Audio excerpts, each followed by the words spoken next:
like I should be saying welcome back after an open date. I feel like it's been a long time since I've been all over the country. But excited to get started back. Had a great practice on last night with the team.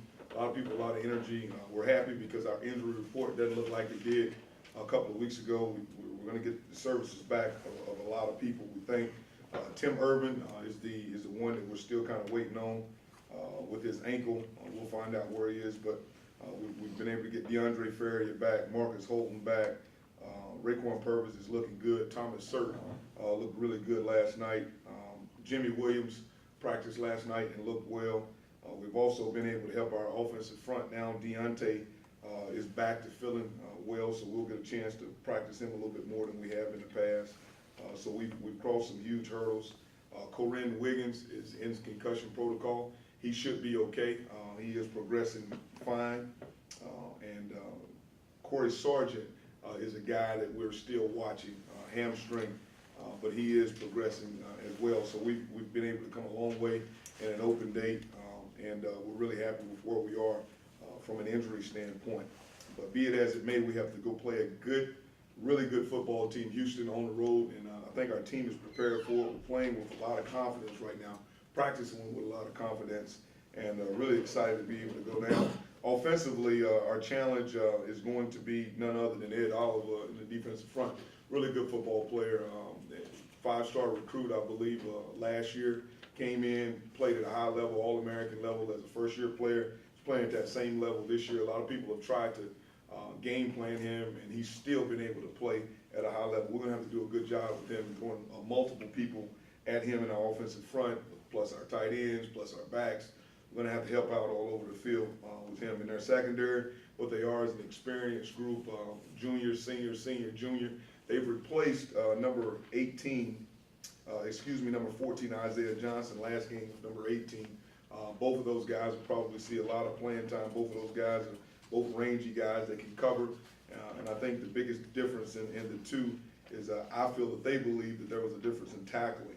I think both of them are very similar in talent level.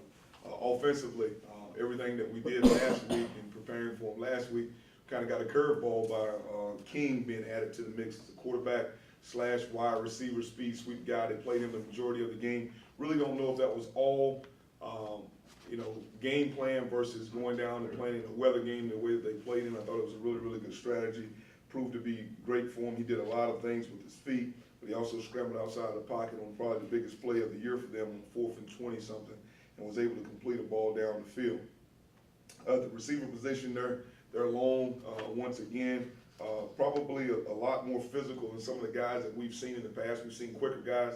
These guys are bigger guys, more like the guys that we saw at BYU in some situations with some big people that could go out and catch the ball, but also some speed as well. And their offensive front, I think their offensive front is the anchor of the football team. Their offensive front, a lot of experience there. They did a really good job of getting to the second level. I think their center guard combo playing on the inside zone and zone read scheme that they're running against people are doing a great job. Now they've had the ability to add the quarterback counter to it, which now puts you in a little bit of limbo if you want to play strong side or weak side. But they've done a good job over the last week of really, turning the football team in a different direction as far as the quarterback is concerned. You can tell they spent a lot of time practicing it, but I still think that we can see some of number 3 as well. Based on your experience with Houston upsetting South Florida, when your teams have faced teams that have coming off an upset like that, does that maybe change the way your opponents attack the ball? Have you seen trends like that with when you're playing teams that come off big wins like that? No, I think you go out and you prepare, try to execute a game plan. We're getting ready for November football. There is a different element of November football that is different in September and October. November football, you got to stop the run, you got to be able to run the football, and then the play action passes, you got to go out and hit it. So changing for us probably is no different for them. We know that they're going to grow their offense probably a little bit over a week now that they've had him in for a whole week. So we're not going to change too much of what we do. We have to. It's based around personnel, not versus them winning the last game. You kind of hit on it there, but how surprised were you with the insertion of King and just what he was able to do, running the football against a good South Florida defense? I'm glad that they did it last week and not this week because, it caused South Florida some problems. That's not what they were expecting. Their game plan had nothing. They thought they were going to see him in a speed sweep situation, maybe some wildcat. But all of a sudden now they're playing zone read, counter, they're playing run action pass, the boot. So now we get a chance, we got a chance to see it early. I thought it was a great strategy and it worked out. But you know, we get a whole week to practice again. So we also had a great week of practice for number 3, and then now we'll get a great week of practice for number 4. Can you tell us what the continuity along the offensive line has done for you? You've had that combination twice, and it was your 2 highest scoring outputs. Yeah, if we can keep, you know, John at the center position, like we've said from the beginning, if we can just keep him healthy, you know, Garrett plays better at guard, Deontay and Dez, they can be guys those guys can work together well. The moment that we have to take Garrett from the guard position and put him back at center, it just throws us off balance a little bit. So I think that continuity, especially last week, going against our defense a lot, helped us quite a bit. I know you can't control this, but in hindsight, are you happy with where this bye week landed as opposed to where it was supposed to be back in October? Absolutely now, you know, of course, yeah, it's great. Perfect open date, couldn't ask for a better open date, ready to go play Houston.